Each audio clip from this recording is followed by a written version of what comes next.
नजर डालेंगे दिलचस्प और अजीब खबरों पर। भारत में 2 बच्चों की मां ने बॉडी बिल्डिंग चैंपियन बनकर सबको हैरत में मुब्तला कर दिया। भारत की रियासत तमिलनाडु से ताल्लुक रखने वाली 2 बच्चों की मां शहनाज बेगम को उनके शौहर ने तलाक दे दी, लेकिन उन्होंने हिम्मत नहीं हारी और बॉडी बिल्डिंग के मैदान में कई आलमी और एशियन मुकाबलों में तमगे जीत लिए।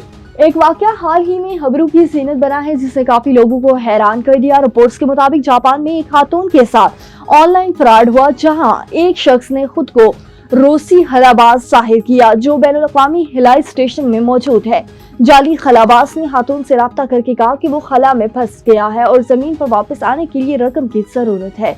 खातून को यकीन दिलाने के लिए इसने खला की तस्वीर और खलाई मिशन से मुतल्लिक बातें भी भेजी। और ब्राजील के एक अरबपति ने अपनी तमाम जायदाद मारूफ फुटबॉलर नेमार के नाम करके वसीयत की है। ये वाकया मीडिया जराए में सामने आया है, जिसके मुताबिक गुमनाम मदाह ने कानूनी तौर पर अपनी जायदाद का वारिस नेमार को बनाने की कोशिश की है। तफसीलात के मुताबिक नामालूम ब्राजीली अरबपति ने अपने तकरीबन $1 अरब की जायदाद बराह रास्त फुटबॉलर नेमार को देने का फैसला कर लिया। हालांकि वो दोनों कभी भी एक दूसरे से मिले तक नहीं थे।